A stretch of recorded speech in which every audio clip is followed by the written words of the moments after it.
வணக்கம் தலைமையிலே. இன்றைக்கு ஜூலை மாதம் 2ஆம் தேதி வியாழக்கிழமை. இஸ்ரேல் மற்றும் அமெரிக்கா, அதனுடன் ஈரான் மற்றும் குட்டிச்சாத்தான்கள், ஈரானுடைய குட்டிச்சாத்தான்களுடைய போர்க்கள நிலவரம் ஒரே வார்த்தையில் சொல்லலாம், புயலுக்கு முன்னாலான அமைதி.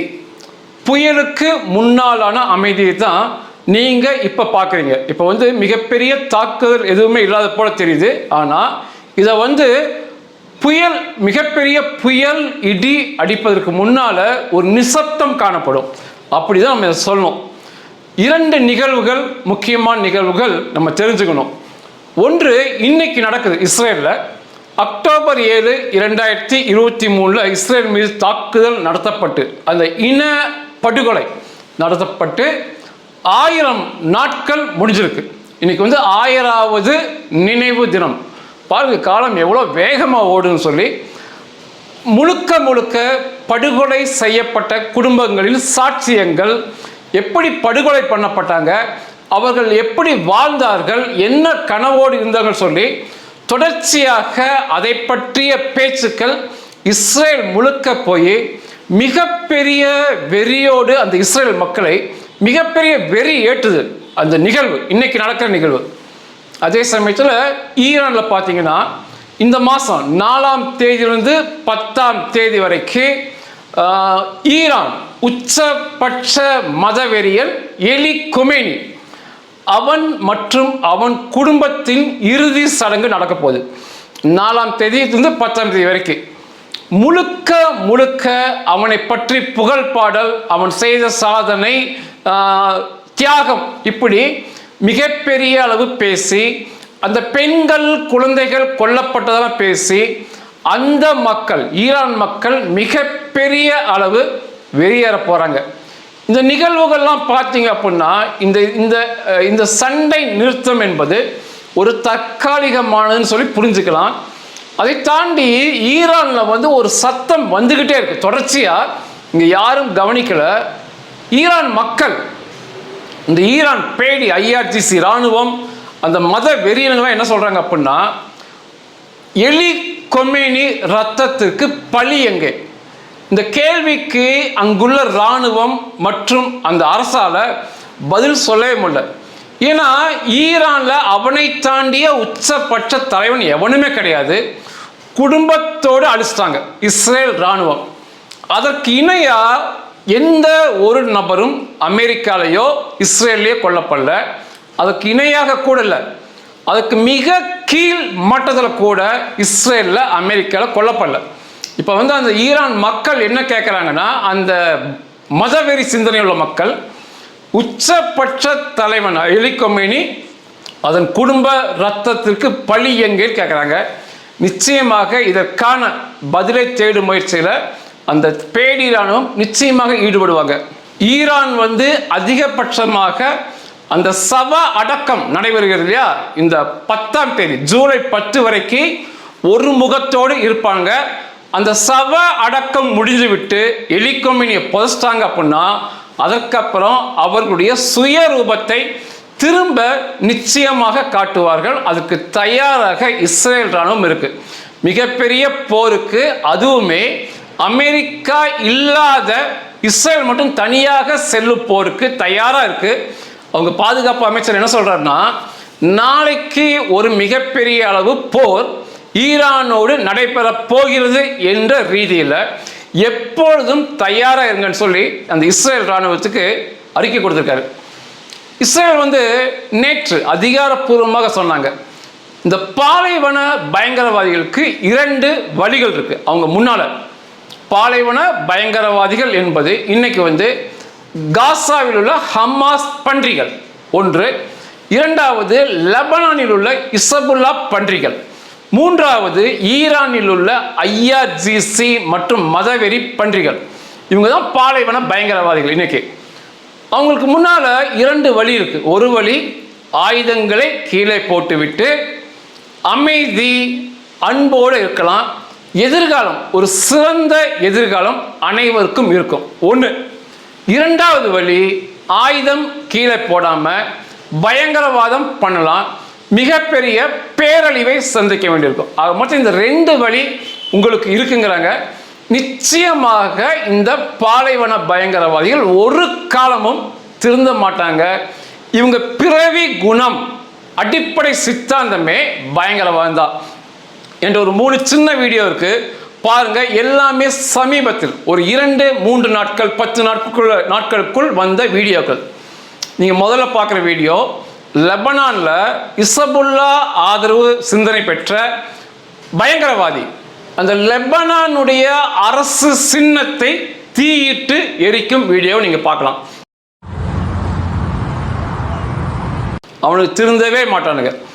2வது காசால ஒரு பள்ளிவாசலில் நடந்த பிரசங்கம்.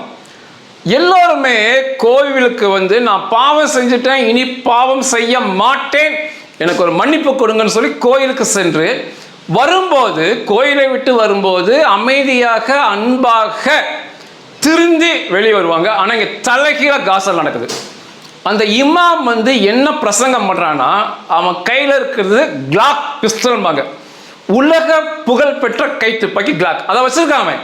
யாரு பிரசங்கம் பண்ணும் பிரசங்கியார் வச்சிருக்கான் காசால. அவன் என்ன சொல்றான்னா, காஃபியர்கள், அதாவது இஸ்லாம் மீது நம்பிக்கை இல்லாதவர்கள் பிற மக்களை தலையில் ஒரே குண்டுல சுட்டு கொன்று விட்டால் உடனடியான சொர்க்கம் உனக்கு கிடைக்கும். அங்க வந்துள்ள காசா இவ்வளோ பெரிய பேரழிவு ஆயிடுச்சு. அதற்கு பின்பும் அங்க மசூதிக்கு இறைவனை நாடி வரும் அங்க பயங்கரவாத பிரிய மக்கள்கிட்ட போதகர் பிரசங்கம் பண்ற லட்சணம்.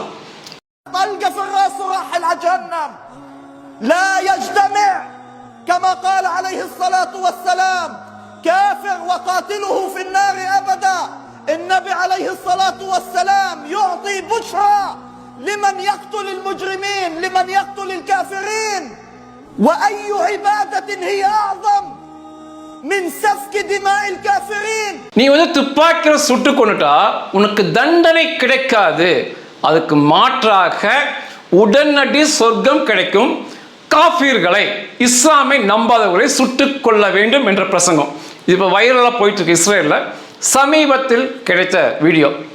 3வது வீடியோ பார்க்குறீங்க, மிகப்பெரிய அதிர்ச்சியாக இருக்கும். இந்த வீடியோ நடைபெறுவது சமீபத்தில். ஏன்னா காசா அந்த தெருலாம் இடிஞ்சிருக்கு, நீங்கள் பார்ப்பீங்க. ஒரு கூட்டமாக அந்த காசா பயங்கரவாத பிரிய பன்றிகள் வரதை பார்க்குறீங்க. அவனுக்கு என்ன கோஷம் போடுறாங்கன்னா, இஸ்ரேல் மக்களே அக்டோபர் 7 அந்த இனப்படுகொலை திரும்ப உங்களுக்கு வரும், ஞாபகம் வச்சுக்குங்கன்னு சொல்லி வரானுங்க. Listen carefully.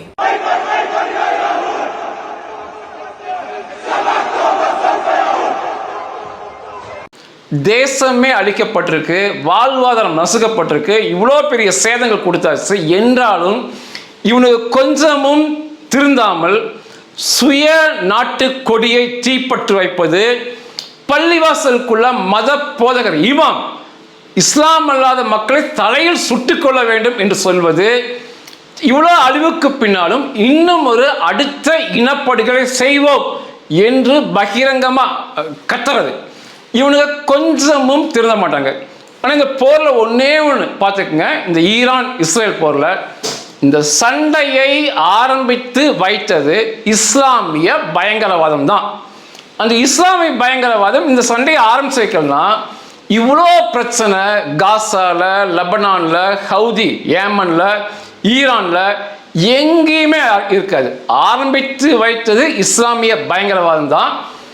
அது அவங்க மாறவே போறதில்லை. எவ்வளோ பெரிய பேரழிவுகள் அவர்கள் சந்தித்தாலுமே அந்த பிறவி குணம், அடிப்படை சித்தாந்தம் மாறாமல் இருப்பதால் வருகின்ற நாட்களிலுமே மிகப்பெரிய பேரழிவு அவர்களுக்கு நிச்சயம், ஈரான் உட்பட. இந்த பயங்கரவாத பன்றிகளை சரியாக கையாள்வதில் இஸ்ரேலுக்கு நிகர் இஸ்ரேல் தான். இன்னைக்கு இஸ்ரேலில் பாராளுமன்றத்தில் சட்டம் பாஸ் ஆயிருக்கு. நான் ஏற்கனவே பேசியிருந்தேன். இஸ்ரேல் மற்றும் அதன் ஆளுமைக்கு உட்பட்ட பகுதிகளில் பள்ளிவாசல்களில் தொழுகைக்கு அழைப்பு கொடுப்பது, பள்ளிவாசலுக்கு வெளியே ஸ்பீக்கர் கட்டி வாங்க தொழுகை வாங்கன்னு சொல்லி கூப்பிடுவாங்க. அந்த தொழுகை அழைப்பு தடை செய்யப்படுகிறது. இரவு 11 மணிலிருந்து அடுத்த நாள் காலை 7 மணி வரைக்கும், இரவு 11லிருந்து 7 மணி வரைக்கும் எக்காரணம் கொண்டும் பள்ளிவாசல் வெளியே இருக்க ஸ்பீக்கர்ல சத்தம் போடக்கூடாது. அதை தாண்டி பள்ளிவாசலுக்குள்ளேயுமே இந்த நேரங்களில் மிகப்பெரிய சத்தங்கள் எழுப்பக்கூடாது. தூங்குபவர்களுக்கு இது ஒருவரை தொழுக அழைக்கிறாங்க, அதே சமயத்தில் 100 பேருடைய தூக்கத்தை கெடுக்கிறார்கள், 1000 பேருடைய தூக்கத்தை கெடுக்கிறார்கள் சொல்லி தடையே பண்ணிட்டாங்க. இது ஒரு மிகப்பெரிய பிரச்சனையாக போயிட்டு இருக்கு. அவங்க பாராளுமன்றத்தில் 50 வாக்குகள் இந்த பாங்கு ஒளியை தடை செய்ய சொல்லி 36 வாக்குகள் ஆமா தடை செய்ய வேண்டும் என்று பதிவாச்சு.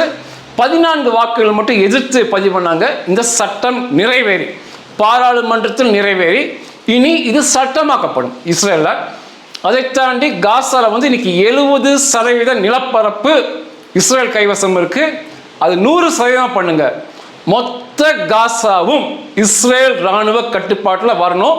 அந்த பயங்கரவாத பிரிய மக்கள் எங்காவது ஓடி போக வேண்டும். ஓடி போவதற்கான வசதியை இஸ்ரேல் செய்து கொடுக்குங்கிற நிலைப்பாட்டில் இந்த காசாவை திரும்ப அந்த 30% பிடிக்கும் எண்ணத்தில் இஸ்ரேல் போயிட்டு இருக்காங்க. ஏன்னா அந்த காசா ஹமாஸ் பன்றிகள் 2 தினம் முன்னால அதிகாரப்பூர்வமாக அறிக்கை கொடுத்திருக்காங்க. நாங்கள் ஆயுதங்களை கீழே போட மாட்டோம். அந்த அரபு நாடுகளுக்கு இவங்க ஒரு உறுதிமொழி கொடுத்திருக்காங்க. இந்த குகைகளை மீண்டும் கட்டுவோம், சுரங்கங்களை கட்டுவோம், எங்களுக்கான சம்பளத்தை மட்டும் அரபு நாடுகள் வழங்கினால் போதும், நாங்கள் இங்கே இருந்து பயங்கரவாதத்தை செய்வோம் என்ற ஒரு அதிகாரப்பூர்வ தகவல் ஹமாஸ் எகிப்து போய் எகிப்திலிருந்து அரபு நாடுகள் போயிருக்கு. இது கண்ட பிறகுதான் இஸ்ரேலுக்கு மிகப்பெரிய ஆத்திரம். அவங்கள 30% இடத்துலையும் விடாம 100% பிடிங்க, இவனுக்கு திருந்த போவது இல்லைன்னு சொல்லி காசாவில் பிற இடங்களை முன் நோக்கி இஸ்ரேல் ராணுவம் போயிட்டு இருக்கு.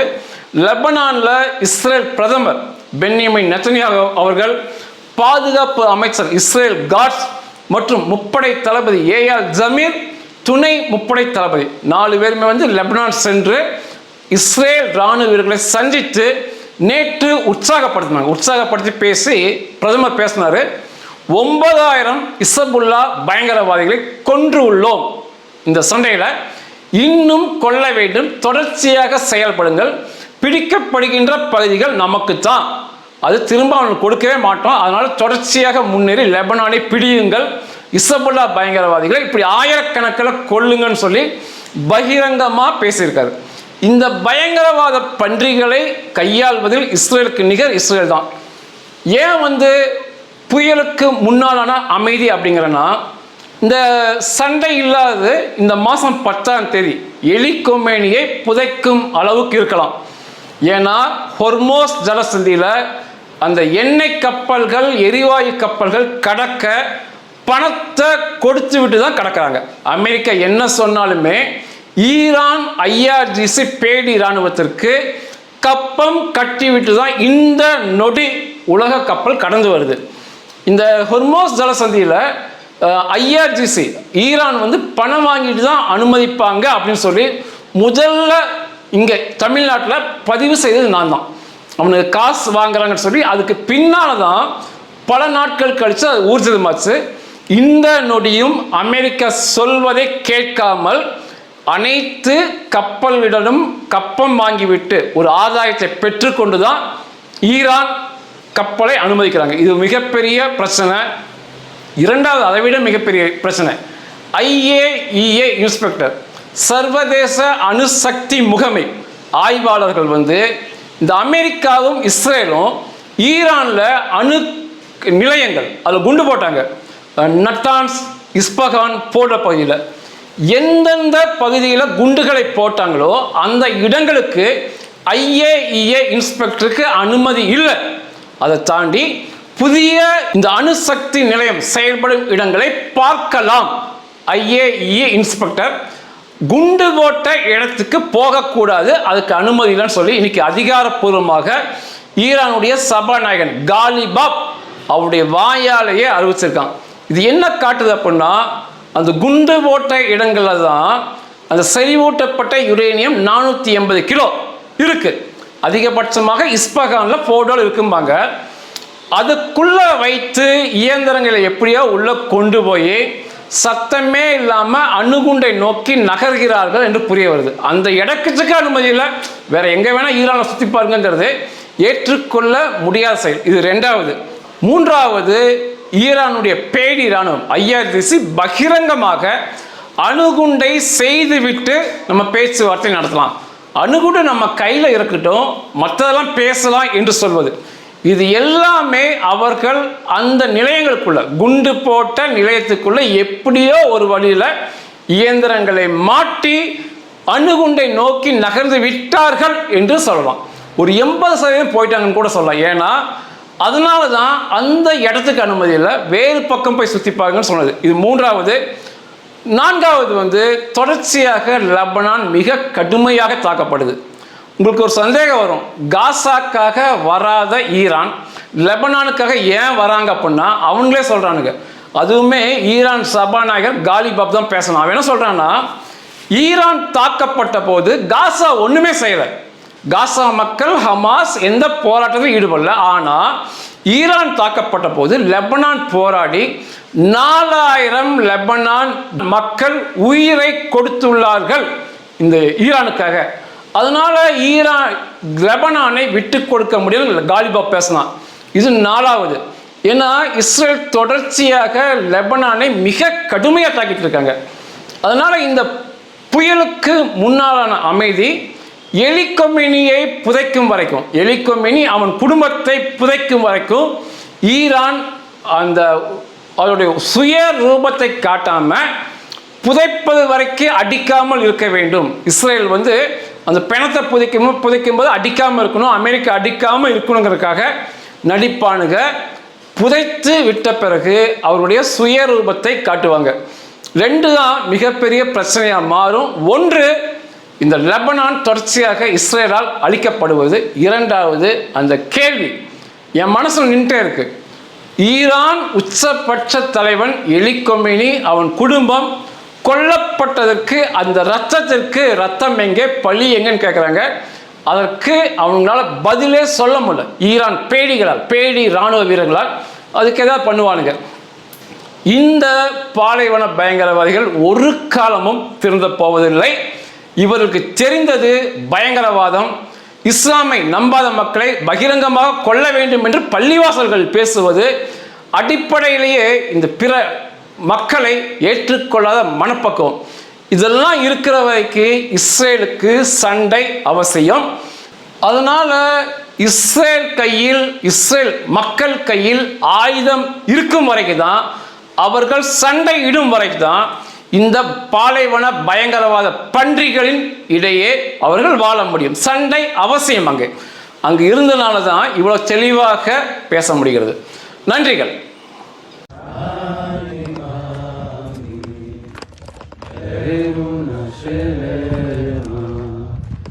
Yeah.